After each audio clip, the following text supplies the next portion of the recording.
오늘은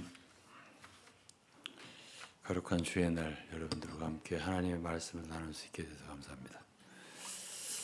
오늘의 제목은 좁은 문으로 들어가기를 힘쓰라는 제목입니다. 우리는 성경에 좁은 문이라는 말이 있다는 걸 알죠. 마태복음 7장 13절에는 좁은 문으로 들어가라 그랬습니다. 멸망으로 인도하는 문은 크고 그 길이 넓어 그리로 들어가는 자가 많고 생명으로 인도하는 문은 좁고 길이 협착하여 찾는 이가 적음이니라. 주님이 친히 하신 말씀입니다. 그런데 이에 대해서 더 이렇게 깊이 이 말씀의 깊이를 이해하고 있는 사람은 결코 많지 않다고 생각을 해요. 오늘은 왜 주님이 이런 말씀을 하셨을까에 대해서 좀 더 깊이 상고해 보는 시간 가졌으면 해요. 좁은 문이라고 할 때에 이건 첫째로 문이잖아요. 우리 그리스도인이 문이라고 할 때 문은 들어오는 거잖아요. 우리가 이 예배당에 들어올 때도 문을 열고 들어왔습니다. 그런데 이제 문에 들어왔다는 얘기는 뭔가 시작을 했다는 얘기예요. 그리고 이제 길이 있습니다. 여기에 좁은 문이 있고 협착하고 좁은 길이 있어요. 이 문과 길은 생명으로 인도하는 문입니다. 생명으로 인도하는 길이에요. 그런데 넓은 문이 있고 넓은 길이 있습니다. 그는 멸망으로 인도한다고 했습니다. 그래서 찾는 이가 적다는 것은 좁은 문, 좁은 길. 찾는 이가 적다. 그리고 넓은 문과 넓은 길은 찾는 이가 많다. 그랬습니다. 일단 문에 들어가야 되는 문제인데 이 문이 어떤 문이냐 할 때 오늘 많은 사람들은 그건 이제 그리스도인이 된 후에 우리가 좁은 길을 가야 되겠지, 좁은 문으로 가야 되겠지, 뭐 이런 정도로 생각하지. 이 좁은 문이 우리가 그리스도인의 생활을 시작하는 구원의 문이다. 이렇게 생각은 잘 안 할 거란 말이에요. 그런데 철로역정을 쓴 존 버년이라고 하는 사람의 책을 여러분들 읽어보신다면은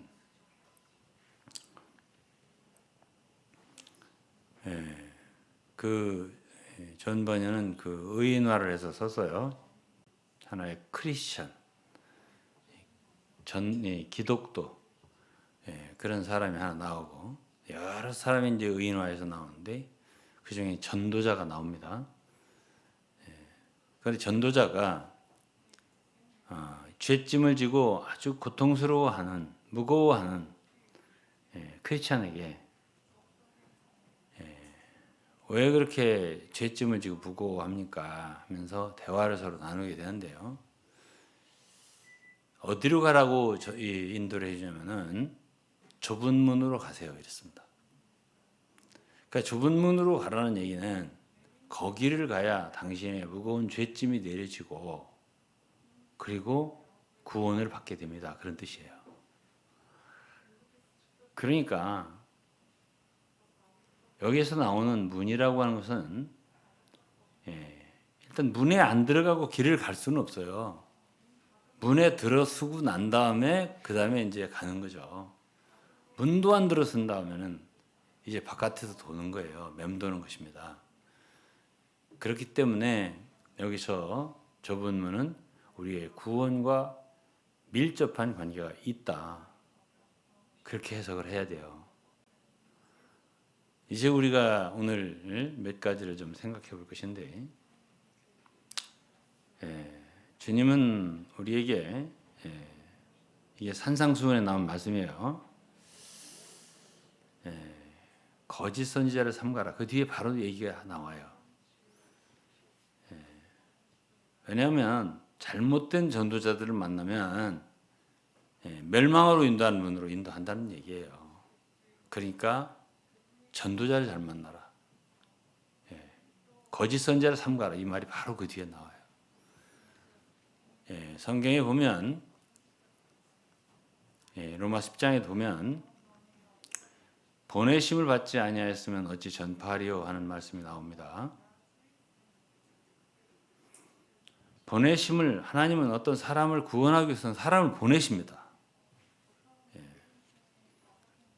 예를 들어서 사울도 다메섹 도상에서 주님이 직접 하늘로부터 음성을 주셨지만 사실 갈라디아서 1장 16절이면 그때 바울은 내적으로 하나님의 아들을 하나님께서 계시하셨다고 표현했어요. 그런데 그때 어쨌든 한 사람을 보내셨으니 그 사람은 아나니아라고 하는 사람이에요. 그 다음에 이제 뭐 여러 사람을 댈 수가 있겠죠. 뭐 나다넬 요한복음 1장에 나오는 빌립 때문에 예수를 믿게 되고요. 그 다음에 광야의 에디오피아 내시, 구스의 내시, 빌립, 전도자 빌립이 갔습니다. 고넬료 가정에 사도행 10장에도 주님은 베드로를 보냈습니다. 그래서 복음의 말씀 전했죠. 그리고 사도행 16장에 있는 자주장사 루디아도 바울 사도를 보내서 전도의 말씀을 전하게 하고 들을 때 주님이 그의 마음을 열어서 바울의 말을 청종케 하시고 깨닫게 하셔서 구원을 받게 했단 말이에요. 전도자들을 잘 만나야 된다. 이것이 첫째죠. 물론 전도자 없이 스스로 성경을 읽다가 깨닫고서 구원받는 사람이 없다는 뜻은 아닙니다. 있을 수 있습니다.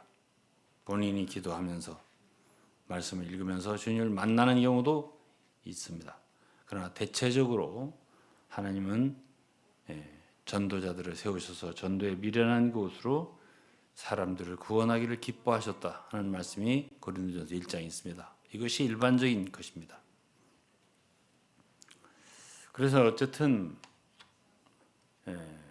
이 좁은 문이라고 하는 말은 그 문에 들어서서 길을 가는데 그 문도 좁고 길도 협착해서 찾는 사람이 적다고 그랬습니다. 그런데 누가복음 13장에는 이와 같은 병렬 말씀이 있어요. 짝을 이룬 말씀이 있어요. 그런데 그 말씀에는 이렇게 말했습니다. 어떤 제자겠죠. 23절이면 혹이 여짜오되 주여 구원을 얻는 자가 적으니까. 저희에게 이르시되 24절에 좁은 문으로 들어가기를 힘쓰라. 내가 너희에게 이르노니 들어가기를 구하여도 못하는 자가 많으리라. 이 말씀도 참으로 이해하기가 어렵습니다. 왜냐하면은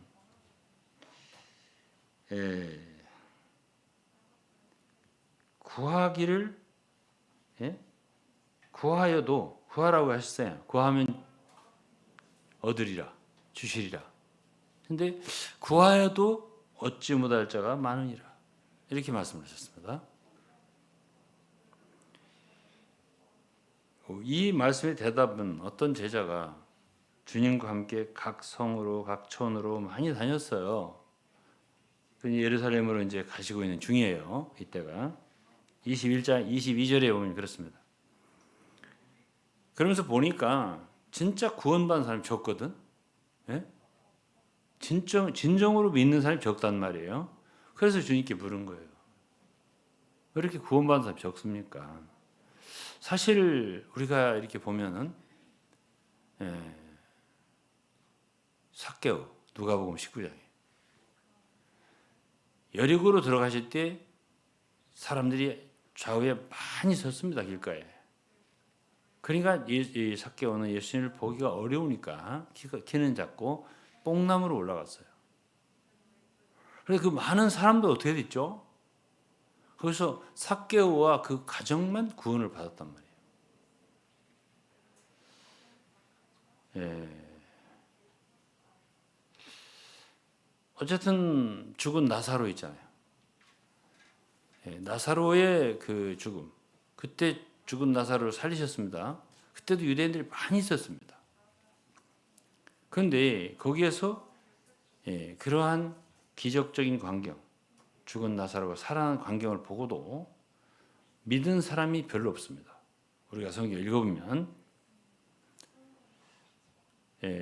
우리는 그 오병이어 기적, 그러한 기적을 보고도 또 배불리 먹고도 놀라운 일이잖아요.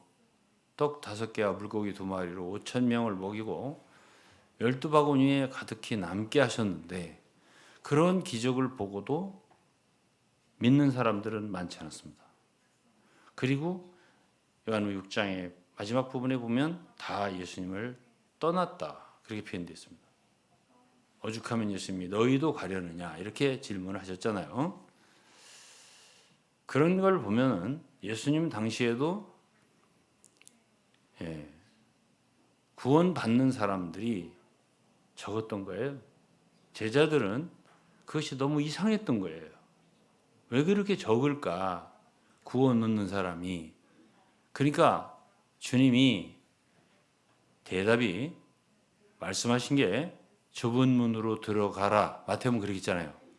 누가복음에는 좁은 문으로 들어가기를 힘쓰라 그랬습니다.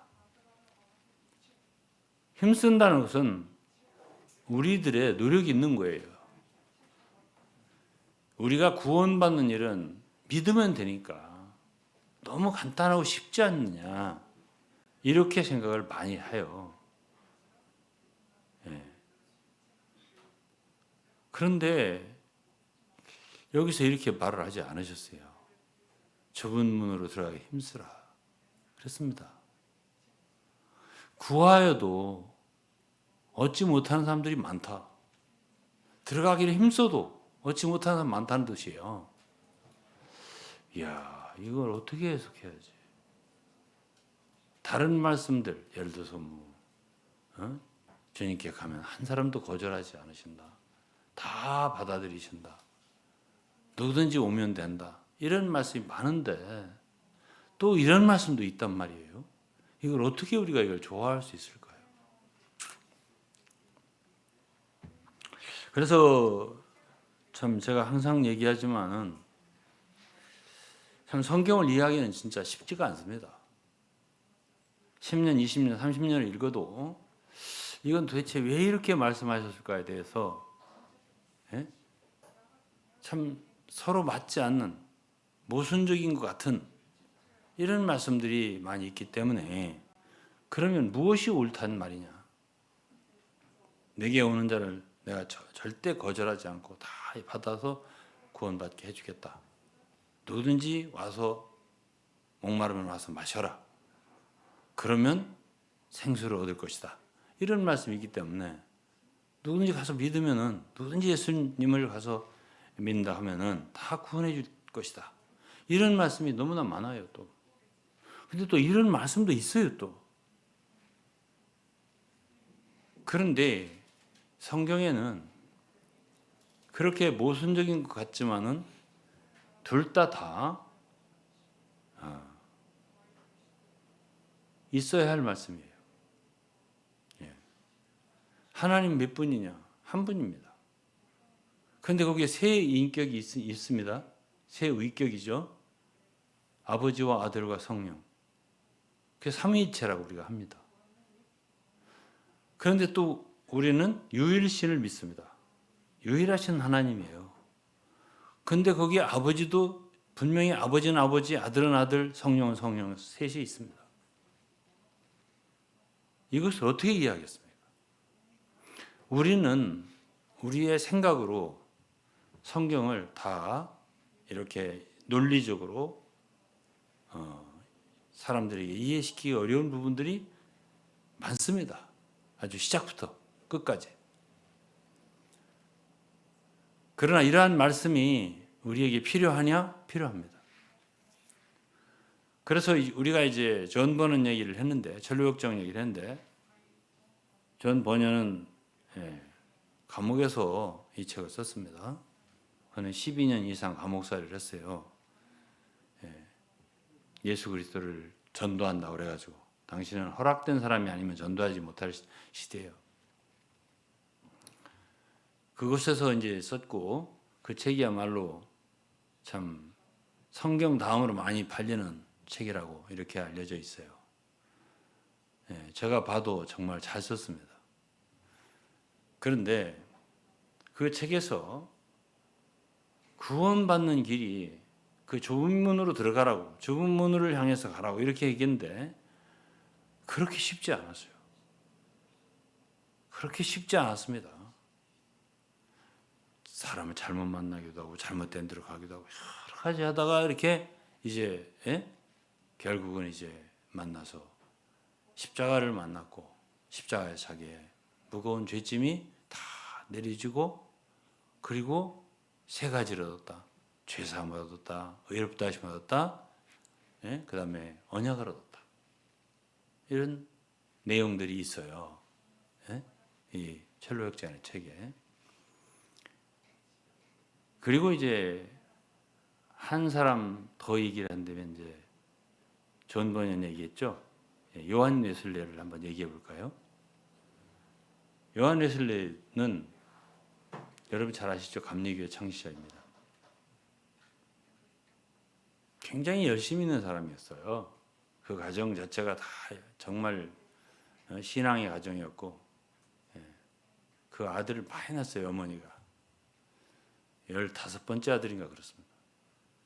그 형제가 찰스 웨슬리, 찬송을 많이 지었잖아요.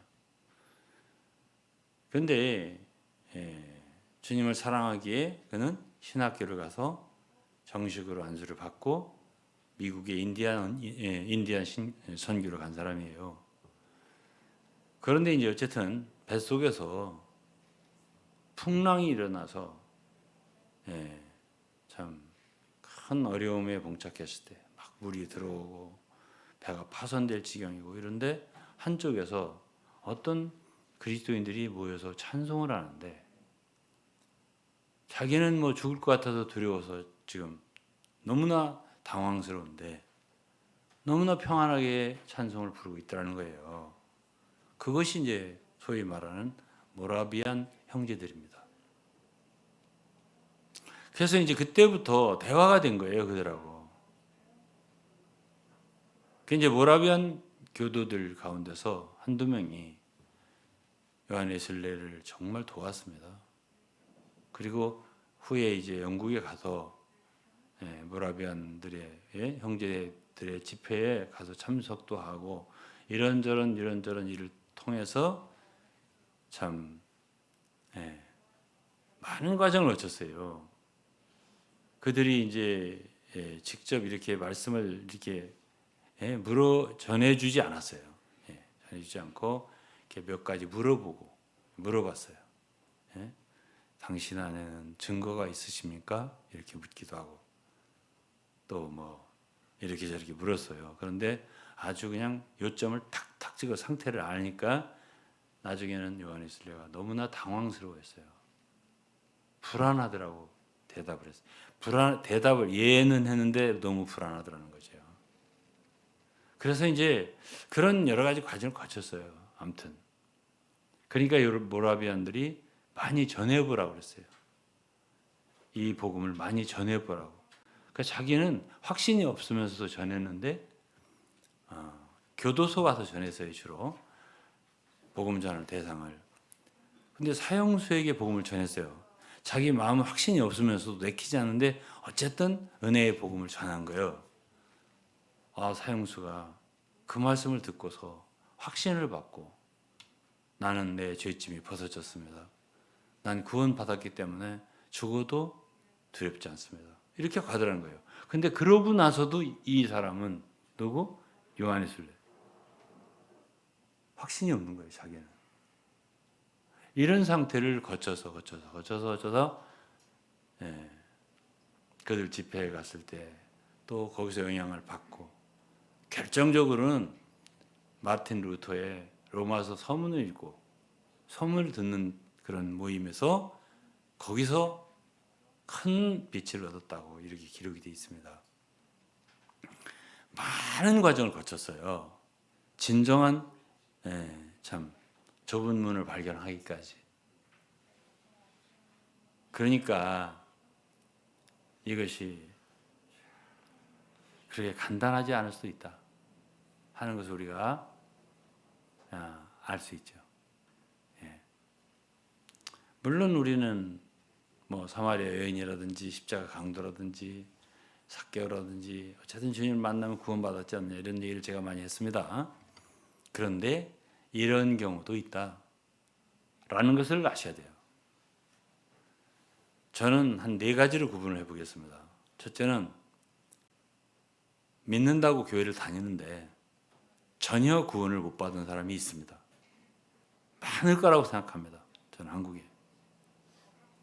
이건 정말 불쌍한 사람들이에요. 둘째는 구원을 받았는데 자기가 구원을 받은 걸 잘 모르는 사람이 있어요. 즉 다시 말하면 받았는데 확신이 없는 사람이 있어요. 이런 사람이 있습니다. 많이 있다고 생각합니다. 셋째는 구원을 받지 못했는데 구원을 받았다고 거짓 확신하고 있는 사람이 있어요. 이게 분명한 구원이 아니에요. 그런데 구원 받았다고 확신하는 거예요. 이런 사람은 세 번째예요. 이 세 번째 사람이 다루기가 가장 어렵습니다.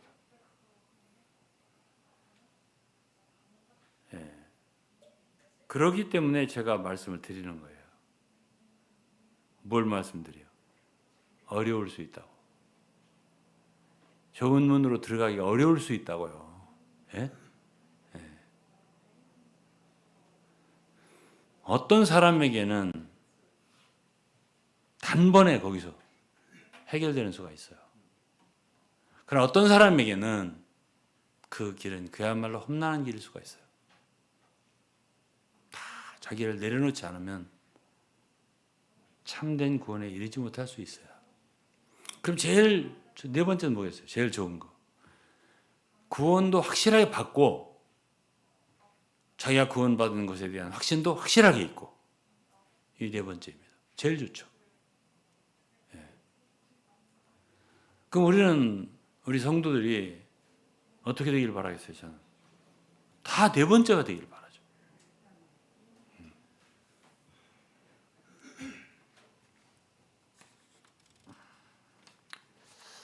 그래서 이제 이런 말씀을 드리는 것이고요. 분명한 구원을 받았다고 하더라도 그 처음에 그렇게 확실하게 구원받았다고 하더라도 이것이 주님과 계속적인 교제 속에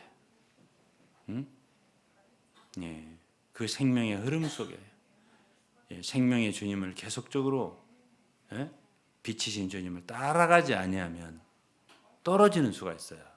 어둠 속에, 죄 속에. 그럴 때 자동적으로 그 사람은 약해지고요. 확신에 대해서 흔들게 돼 있어요.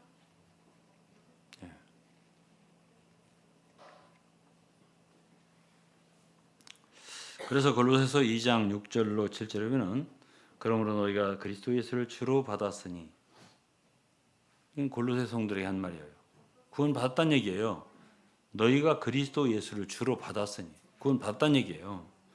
그 안에서 행하라고. 그 안에서 계속 행해야 돼요. 구원 받았다고 되는 게 아니에요. 어떤 사람들은 내가 몇 월 며칠 날 몇 년도에 구원 받았기 때문에 나는 확실하고 또 확실하다. 이렇게 주장하는 사람이 있습니다. 그래서 그것만 가지고 붙들고 그걸로 그냥 끝까지 해보려고 하는 사람이 있는데 그것은 자칫 세월이 지날 때 약화되고 자칫 은혜가 떨어져서 죄 속에 빠질 때에 자연히 속에 정죄감이 들고 내가 과연 구원받은 사람인가 이런 자책감이 들게 되어 있어요. 그래서 우리의 얻은 구원을 계속 확실하게 가지려면 여기서 그러잖아요. 그 안에서 행하되. 예?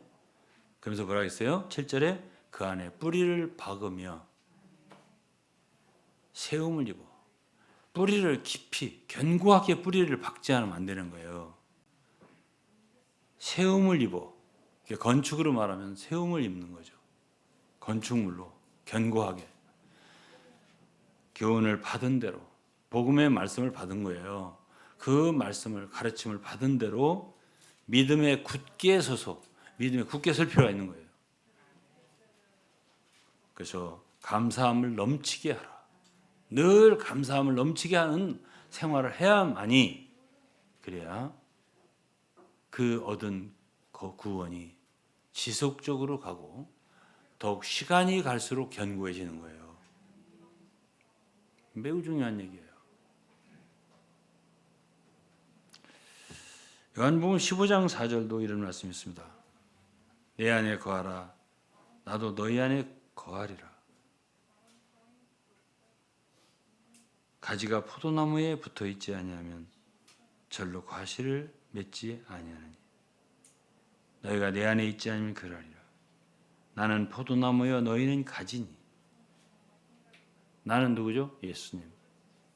너희는 누구예요? 우리. 예수님은 우리. 가지니. 저가 내 안에 내가 저 안에 있으면 이 사람은 과실을 많이 맺나니 나를 떠나서는 너희가 아무것도 할 수 없습니다. 사람이 내 안에 거하지 아니하면 가지처럼 바뀌어버리고 말라지나니 사람들이 이것을 모아다가 불에 던져 사르느니라. 우리가 예수를 믿었을 때 우리는 포도나무이신 주님께 접붙임을 받아서 로마서 11장에 의하면 감람나무로 비유되어 있어요. 돌감람나무인 우리가 참 감람나무의 접붙임을 받아서 그 진액을 받는 자가 되었다 그랬어요. 포도나무의 진액은 누구의 진액이에요? 그리스도예요. 그리스도의 모든 것, 그리스도의 생명과 그의 성품과 모든 것이 능력과 모든 것이 우리에게 주입될 수 있게 된 거죠. 그것이 바로 구원받은 우리예요. 그런데 구원을 받았지만은 그 안에 거하지 않네. 응? 계속해서.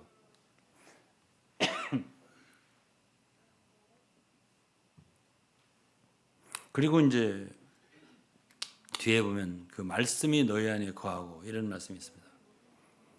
그 말씀이 또 우리 안에 계속 거하게 해야 돼요. 주님과의 관계가 지속돼야 돼요.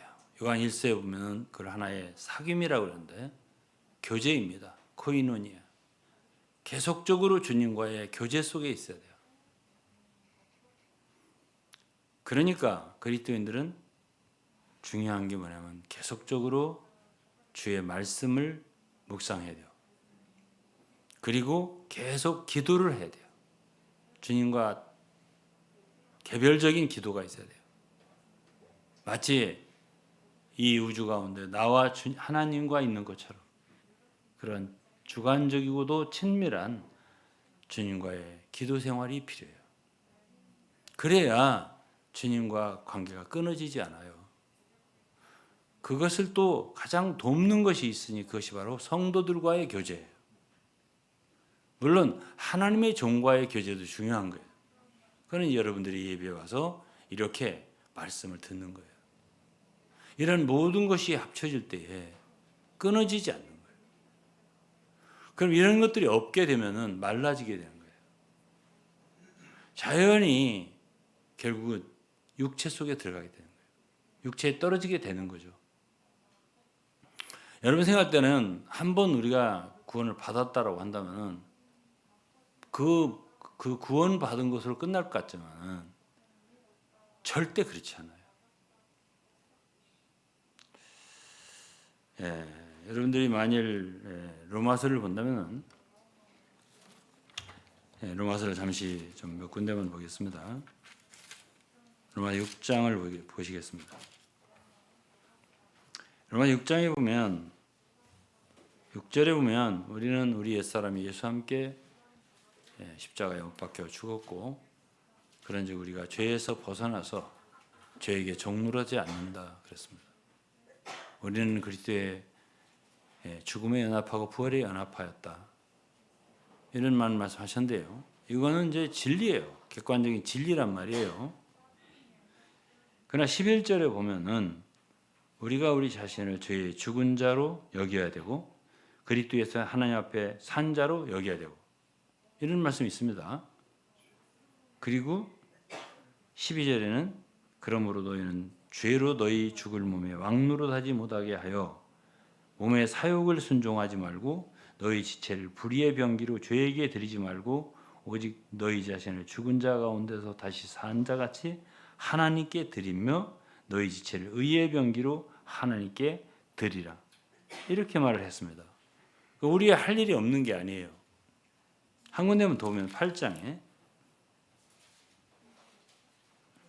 13절입니다. 8장 1절 2절까지 읽으면은 모든 것이 다 된 것 같아요.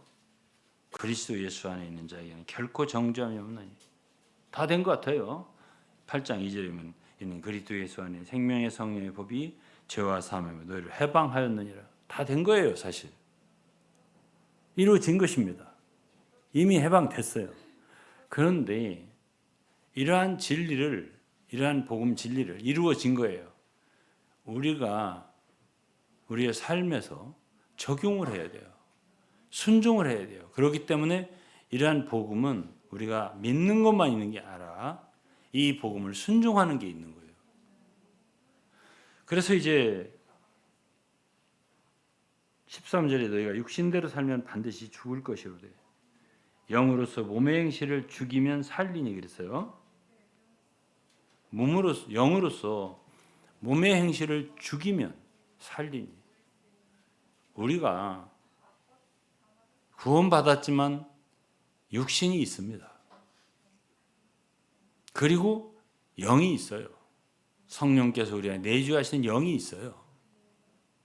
그런데 이 진리를 늘 우리가 묵상하고 새로운 빛을 얻으면서 우리는 이러한 말씀 안에서 우리 자신을 발견해야 되고 그리고 영의 인도를 따라서 육신의 모든 소욕을 이기면서 육신에게 기회를 주지 말으면서 성령께서 완전한 지위를 우리 가운데 행사하실 수 있도록 주장하실 수 있도록 그렇게 할 때 우리가 비로소 영적인 사람이 되는 거예요. 죄를 짓지 않는 사람이 되는 거고 이러한 삶을 살지 않으면 결국 죄 속에 떨어지는 거고 육체의 사람이 되는 거예요. 갈라디아서를 좀 아시죠? 여러분들이 그들도 처음에는 시작을 잘했어요. 바울의 은혜의 복음을 듣고 성령으로 시작을 했다고 했잖아요. 너희가 성령을 받을 때 율법의 행위로 받았느냐? 아니면 듣고 믿음으로 받았느냐? 이렇게 질문했잖아요. 그럼 너희가 성령을 받을 때 성령을 받은 거죠. 분명히 복음을 받은 거예요. 그렇지만은 그들이 율법에 떨어졌을 때 그들은 육체에 떨어졌어요. 서로 물고 먹고 말이죠. 육체에 많은 행위가 나온 거예요. 그렇게 될 수 있다는 말이에요. 그리스도인이라 하더라도. 그런데 문제는 뭐냐면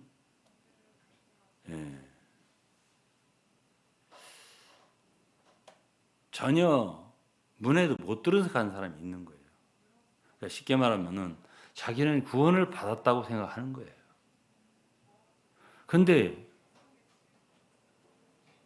무엇을 근거로 그러겠어요? 성경을 알았다는 거죠. 지식적으로 알았다는 거예요. 그런데 우리가 볼 때는 많은 경우에 저는 그리스도인 생활을 50년 가까이 했습니다.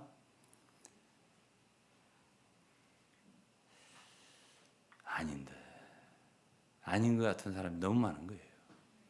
예? 잘못된 확신. 그러니까 성경에 거짓 형제라는 말이 많이 나옵니다. 그런 사람들이 장래 받을 그런 참 주님 앞에서의 그런 대우는 너무나 뭐랄까요, 안타까운 일이 됩니다. 그러니까 주님이 그들이 말했다는 거 아니야. 구원 너네들은 여기 문에 여기 들어오지 못한다. 그러니까 열어주소서 그런다는 거 아니에요. 그러니까 난 너희들 모르는 사람인데 이렇게 말하니까 아니 주님 우리가 길거리에서 사람들 가르치고 뭐 이것하고 저것하고 많은 주님을 위해 일을 했는데요. 그랬더니 나는 너희를 도무지 모른다. 내게서 떠나가라. 이렇게 거절당하고 부인당하는 사람도 있다는 얘기거든요. 예? 그래서 저는 그런 생각을 해요. 우리의 이 얻은 구원이 중요한 거예요. 예, 여기서 우리가 한시도 떠날 수가 없어요. 우리가 왜 주의 만찬을 항상 해야 되는데요? 그거는 우리가 구원받은 처음 자리, 그 십자가잖아요. 그거를 잊으면 안 돼요. 그것이 더욱더 우리에게 항상 분명해야 돼요. 그러니까 갈라디아 3장 1절에 어리석다 갈라디아 사람들아 그리스도께서 십자가에 못 박히신 것이 너희 눈앞에 밝히 보이거늘 누가 너희를 꾀더냐 그랬잖아요. 응?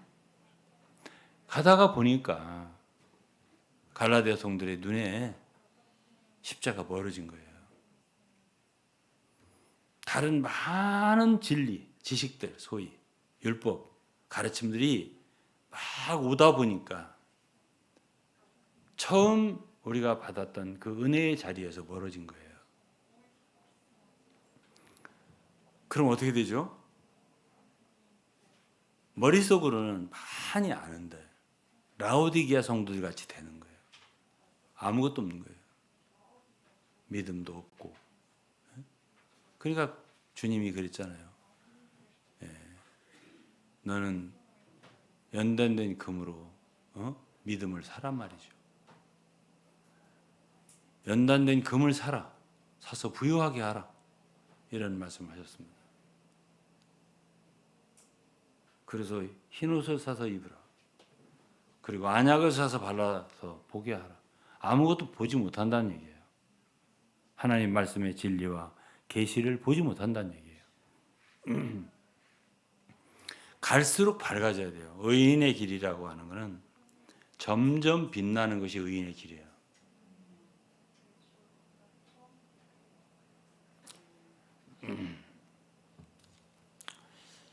네, 로마서 1장에 제가 그전부터 말씀을 드렸지만 1장 17절에 보면 1장 17절에 복음에는 하나님의 의가 나타나서 믿음으로 믿음에 이르게 하나니 그렇죠?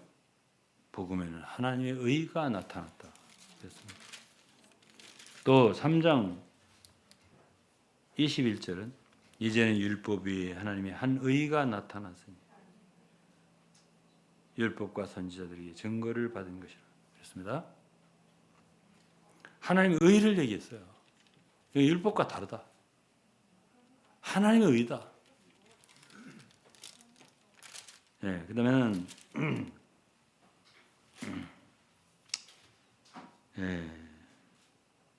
25절에 이 예수를 하나님의 피로 인하여 믿음으로 말미암은 화목제물로 세우셨으니 그렇죠? 이 화목제물이 원문으로 보면 속죄소입니다. 언약궤에 뚜껑이 있잖아요. 거기에다가 피를 뿌리게 돼 있어요. 그리고 구약 성경에 보면 하나님이 이스라엘 백성들에게 거기서 나와 만나자고. 하나님은 그들에게 그 속죄소를 통해서 말씀하시고요. 이스라엘 백성들은 속죄소를 통하여 하나님과 만날 수 있는 자리예요.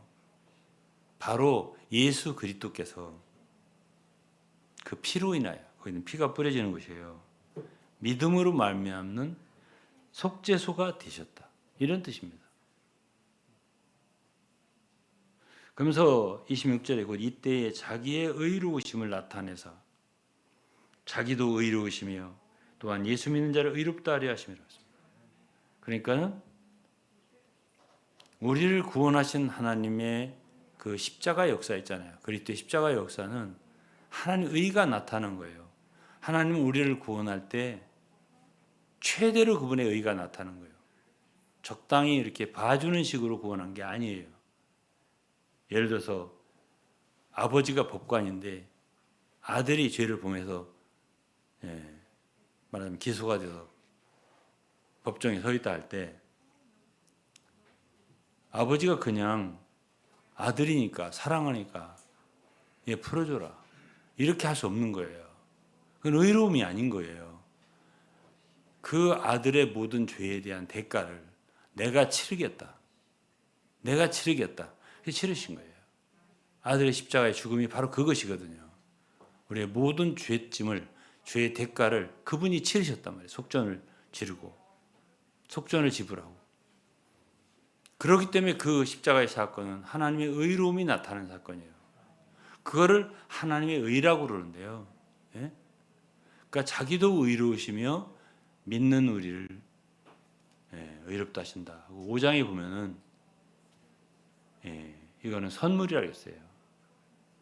우리가 죄인이 되는 것은 조상으로부터 아담으로부터 유전이 되는 거고 우리가 하나님의 의를 얻는 것은 믿음으로 얻는 선물이에요. 의와 은혜와 의의 선물을 넘치게 받는다 그랬거든요. 그게 받으면 되는 것이거든요. 그냥 받으면 돼요. 또 10장에 보면 로마서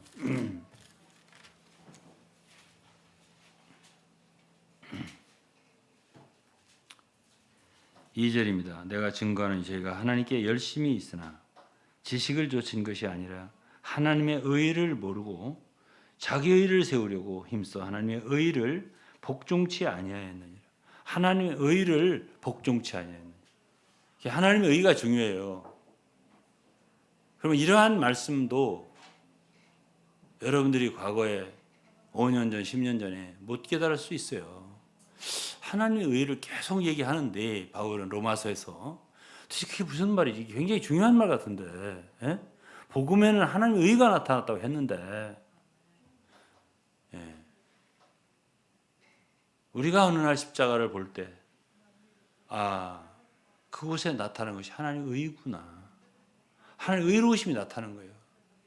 우리가 어떤 죄를 졌어도 우리 스스로는 우리가 죄인이기 때문에 하나님께 나아갈 수 없다고 생각할 수 있어요. 그러나 우리의 모든 죄를 그 아들의 십자가의 피로 다 해결하시고 그것이 바로 우리를 용서하신 거거든요. 하나님의 의를 나타내신 거예요. 그리고 우리에게 그 하나님의 의를 주시는 거예요. 선물로. 이것이 이제 복음이거든요. 그 하나님의 의가 중요하네. 한 군데 더 보겠습니다. 고린도후서 5장입니다. 고린도후서 5장 21절인데 하나님이 죄를 알지도 못하신 자로 누구죠? 예수 그리스도. 죄를 알지도 못하신 자는 예수 그리스도예요. 우리를 대신하여 죄를 삼으신 것은 우리로 하여금 저희 안에서 하나님의 의가 되게 하려 하십니다. 우리가 하나님의 의가 된대요. 예? 하나님의 의를 나타내실 뿐 아니라 그 하나님의 의가 우리 것이 된다 이거예요. 자, 이러한 말씀을 여러분들이 깨닫는다면 우리는 더욱더 구원의 확신을 가질 수 있어요. 하나님은 우리의 행위를 보는 게 아니라 우리가 그를 믿었을 때에 의를 보겠구나. 너는 참 의롭다. 왜? 하나님의 의가 우리 것이 됐으니까요. 그럴 때 우리는 담대할 수 있는 거예요. 그래서 요한에슬레가 내가 구원을 받은 뒤에 1000번 그는 정말 죽을까봐 두려워했다 했잖아요. 배에서 내 100번 1000번 죽을 수 있다 이런 담대한 말씀을 했던 거예요. 구원의 확신. 그는 구원을 받았을 뿐 아니라 큰 확신을 얻었어요. 여기서 우리가 분명히 깨달아야 할 것은 믿음과 성령은 같이 역사를 해요. 믿음이 없습니다. 그럼 결국은 사람은 행위에 떨어져요. 우리의 육체 행위로 하나님을 기쁘시게 하려는 데 떨어진단 말이에요. 믿음이 아니라. 그러면 거기에 성령은 없어요. 제가 웨슬리가 구원을 받았다는 루터가 쓴 로마서 서문을 조금 읽어드릴게요.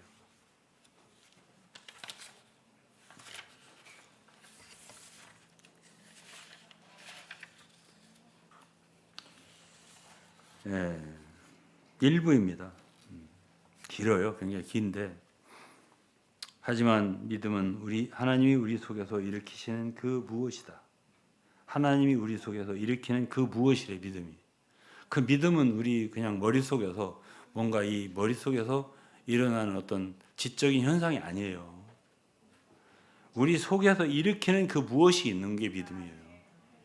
그래서 우리를 변화시키며 우리는 하나님으로부터 다시 태어난다는 거예요. 믿는 순간.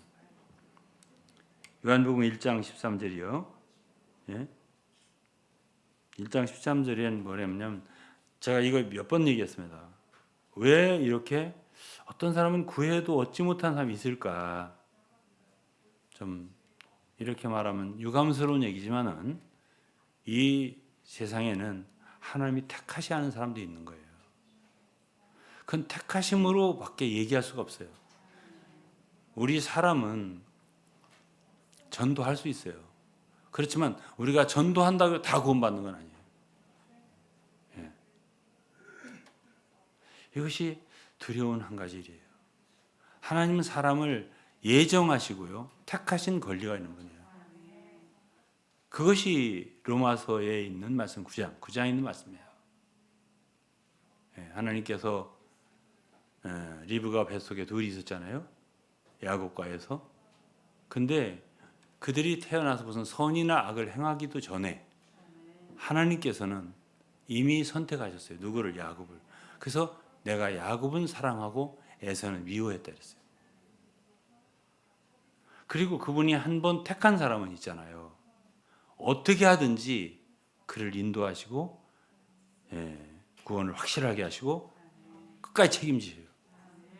그러니 택하심이라는 게 얼마나 중요한 일이에요. 그러면서 하나님께서 하신 말씀이 내가 긍휼히 여길 자를 긍휼히 여기고 불쌍히 여길 자를 불쌍히 여긴다. 이런 말씀하셨어요. 이건 모세에게 한 출애굽기에 나온 말이에요. 이거 야곱에게 한 말 아니에요. 근데 그걸 거기에다 대입을 했어요. 로마서 9장에. 그러면서 또 뭐라고 하셨냐면 원하는 자로 말미암도 아니요 다름질하는 자로 말미암도 아니다. 오직 긍휼히 여기신 하나님으로 말미암다. 우리가 예를 들어서 사람들에게 복음을 전할 수 있어요. 전한다고 다 구원받는 게 아니에요. 왜 그러냐면은 그 사람을 구원받게 하는 건 하나님의 뜻이에요. 하나님의 정하심이 있어요. 하나님의 뜻이 있다니까요. 그래서 요한복음 1장 13절에는 이는 혈통으로 육체는 사람의 뜻으로 나지 아니하고 오직 하나님의 뜻으로 하나님께서 난 자라. 그래서 이 구원받는 일에 있어서 여기 하나님의 뜻이 작용한다고밖에 우리가 말할 수가 없어요. 로마서 9장을 보세요. 야곱은 그렇게 좋은 사람이 아니에요. 그러나 야곱의 특징이 있어요. 그가 창세기 후반부를 읽어보면 나를 태어날 때부터 인도하신 하나님 경배하면서 그런 말을 했어요. 야곱이. 우리는 그런 말을 들으면서 읽으면서 야, 이건 정말 똑같다. 뭐가 똑같냐고. 우리하고 똑같다고. 저희들이 이제 교제를 많이 하잖아요, 사람들하고. 근데 자기의 과거를 막 저주하는 사람들이 있어요. 예? 근데 선택함을 받은 하나님의 백성들은 그렇게 말하는 사람이 없어요. 어머니의 태로부터 나를 택정하셨고, 태어날 때부터, 물론 바울도 갈라디아 1장에 보면 어머니의 태로부터 나를 택정하셨다고 했잖아요. 그가 좋았나요? 아니요. 정말 어려웠어요. 예? 예수 믿는 사람 핍박하고 뭐 별짓 다 했어요. 잡으러 다니고. 그러나 그는 주님 믿고 나서 그 모든 생각이 다 밝아졌어요. 그리고서 나의 인생을 어머님 태에서부터 여기까지 인도한 건 하나님입니다. 이거를 확신했다니까요. 야곱도 똑같이 말했어요. 여러분들 창세기 읽어보세요. 야곱의 이야기를. 어릴 적부터 나를 인도하신 하나님. 잘했나요, 야곱이? 아니요. 거짓말도 하고 별짓 다 했어요. 예? 그러나 그 모든 과정을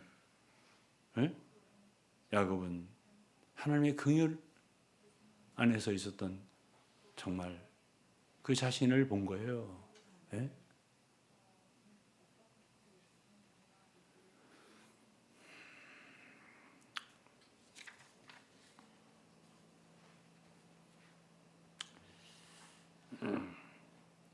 그리고 이런 말을 했습니다. 이게 이제 로마 서문 읽다가 내가 지금 여러 가지 했습니다. 얘기를.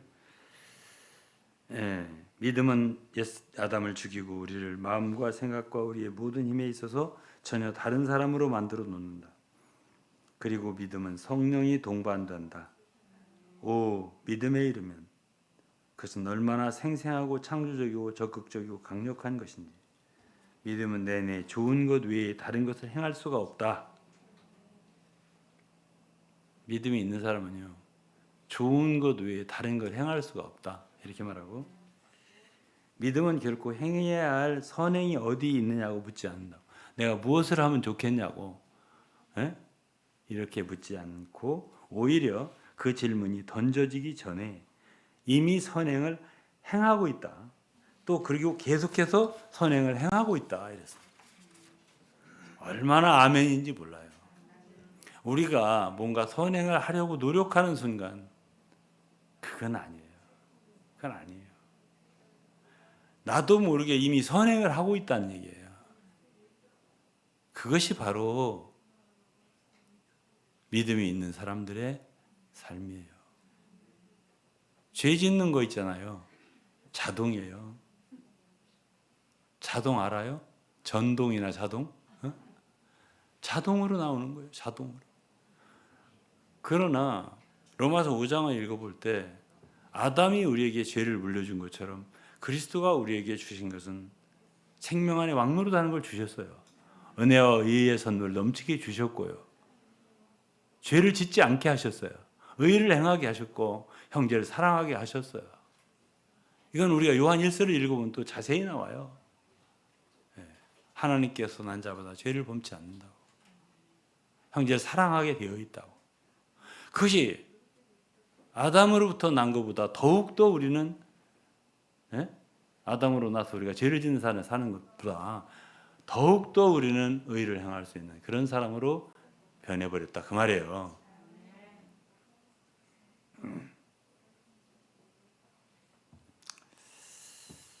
이런 식으로 활동적이 되지 않은 사람은 믿음이 없는 사람이다 그랬습니다. 이 루터에서 저기 로마 서문이에요. 이런 식으로 활동적이 되지, 그러니까 선행을 하도록 그 사람이 활력화되지 않은 사람은 믿음이 없는 사람이다. 믿음은 하나님의 은혜에 대한 살아있고 흔들림이 없는 신뢰이자 신앙인데 그것이 너무나 확고하기 때문에 사람은 믿음을 인하여 1000번이라도 죽을 수 있다. 이건 루터가 한 말이네 보니까. 루터가 한 말이에요. 이런 류의 하나님의 은혜에 대한 신뢰, 이러한 류의 하나님의 은혜에 대한 지식은 우리를 기쁘고 활기차게 만들며 하나님 및 모든 인류와의 관계에서 열심을 내도록 만든다. 이것이 성령이 믿음을 통하여 역사하는 것이다. 그러므로 믿음의 사람은 무엇이든지 내몰려서가 아니라 억지로가 아니라요, 자발적으로 기쁘게 모든 사람에게 선행을 하고 모든 사람을 섬기며 자기에게 그러한 은혜를 보여주었던 하나님의 사랑과 영광을 위하여 온갖 종류의 곤경을 기꺼이 겪고자 한다. 실제로 불로부터 열과 빛을 분리하는 것이 불가능한 것처럼, 불로부터 열과 빛을 분리하는 불가능한 것처럼 믿음으로부터 행위를 분리하는 건 불가능합니다. 이것이 루터의 로마 서문이에요. 이것만 있는 게 아니에요. 엄청 길어요. 제가 다 읽어봤어요. 너무 귀한 서문이지. 이런 말씀을 듣고 읽은 누구라고 했죠? 요한 웨슬레가 감동을 한 거예요. 믿음이 우리에게 이러한 놀라운 역사를 주는구나. 그리고 그렇게 유명한 참 세기의 전도자가 된 거죠. 제가 조금 더 하려다가 시간이 다 돼서 여기에 마쳐야 할 것 같습니다. 어쨌든 저는 우리 사랑하는 성들이 참 이러한 믿음의 길에 들어섰잖아요. 믿음은 반드시 하나의 관문이 있다. 문을 들어서야 돼요. 그리고 끝까지 이 믿음의 길을 가야 돼요. 그런 믿음의 길을 잘 갈 때 우리는 우리의 노력이 아니에요.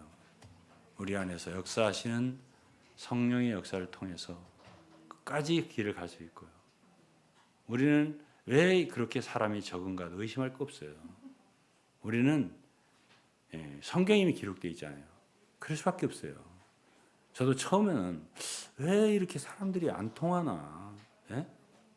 당신 아니면 내가 둘 중에 분명히 틀렸어. 왜냐하면 서로 깊은 대화를 서로 참 너무너무 안타까운 상황에서 대화를 하다 보면 완전히 기차 레일처럼 평행선을 달리더라고요. 안 통해. 이 뭐가 문제가 있을까? 둘 중에 하나는 분명히 잘못됐어요. 제가 잘못되기를 바랍니다. 참. 그래서 함께 할 수 없는 그런 많은 경우가 생기는 거예요. 이거는 문제가 어디로 돌아가냐면 결국은 복음의 문제고 믿음의 문제예요. 근본에서 해결이 안 되면 안 되는 거예요. 중간에서는 이 매듭이 해결이 안 돼요. 이것이. 그래서 우리는 끝까지 믿음에서 믿음으로 가야 되고요. 가장 중요한 건 말씀이고요. 주의 말씀을 중심으로 해서 얼마나 말씀이 중요한지 새롭게 빛을 얻기를 간절히 기도하고 또 주님 앞에 말씀을 가지고 항상 나가서 기도하고 그 말씀을 내 것으로 삼아서 늘 기도를 해야 돼요. 그럴 때 주님은 항상 새 빛을 주실 것입니다. 주님께서 우리 사랑하는 성도 여러분 모두를 축복해 주시기 바랍니다.